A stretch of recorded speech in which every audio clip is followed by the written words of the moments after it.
want to go in for like 7 hours a day into the dome sauna, I mean, they're not going in for 18 hours, but for 7 hours, I mean, what temperature should their core be? Would you let the people, what would you say the protocol is for that versus if they stay in that dome sauna for 18 hours?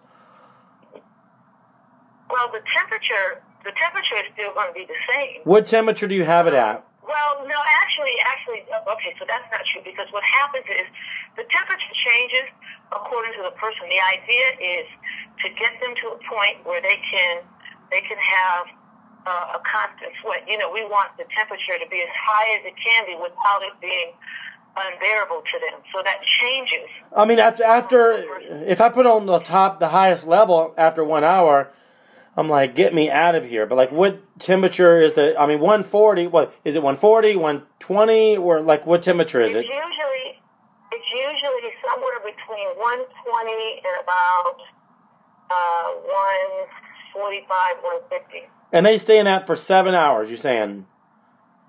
Oh, yeah. I mean, yeah, they stay. How do they do it? How often do people should... How long will someone do this? Once every month? Once, or just when they're in a situation? No. This is a very intense protocol for people who have major physical conditions that they need to handle quickly. And so we're doing a rapid detox. This is not a maintenance or a field spa thing. I mean, could someone do this at home? Could somebody do this at home when they get their dome? Yes. Absolutely. Mm-hmm. They could. Now, they would need to have some help, because the way it works is every hour they're getting their juices and their supplements. So, somebody's making that up, and all they do is they come out long enough to drink that juice, take those supplements, and go right back in. But, how do they feel after the first hour? Aren't they real tired? Oh, yeah, they're tired. They go to sleep. Do they do it in the morning or night? Because, what if they just slept the night before? They're not going to want to fall asleep right in the morning again, are they? No, but what happens is, just imagine you're laying. First of all, remember, you're laying down. So we have the dome on the bed, and they're laying in that bed, and when they're awake, I have them watching different videos, health-related videos, and they'll stay awake and they'll watch videos or they'll listen to music, and they're just in that sauna. They know that it's a therapy. So their intention is to get well. These people have cancer. They have been told they're terminal. Some of them are being sent to hospice. This is why they have a huge level of intention of getting through this.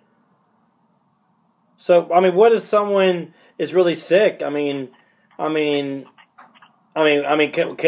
not just do it for 2 hours or an hour a day? Well, the level. So what happens is we do their assessment through biofeedback.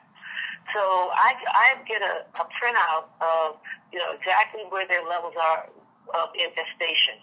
We got viruses, bacteria, pathogens, cancer cell toxicity, radiation, all that.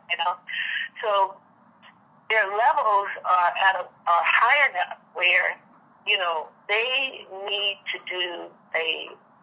they need to heat their core high enough and long enough to release the toxins from the fatty tissues. Well, what about all these people?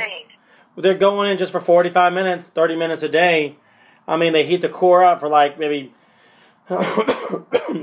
just say 3 degrees higher, 2 degrees higher, just for maybe 10 minutes of that session. But then they're like, all right, get me out of here. What are they actually doing? Are they actually doing something good? A lot of people just go in there for 30 minutes, they start sweating, they're like, all right, I'm done. Yeah, that's more of a maintenance thing. Of course that does some good. You're heating your core up, you're flushing out toxins, you're melting fat tissue. So yeah, that's good, but that's more of a maintenance thing. When you have an infestation that is so deeply buried and so voluminous that you're beginning to have serious health consequences, 30 minutes a day is not going to cut it.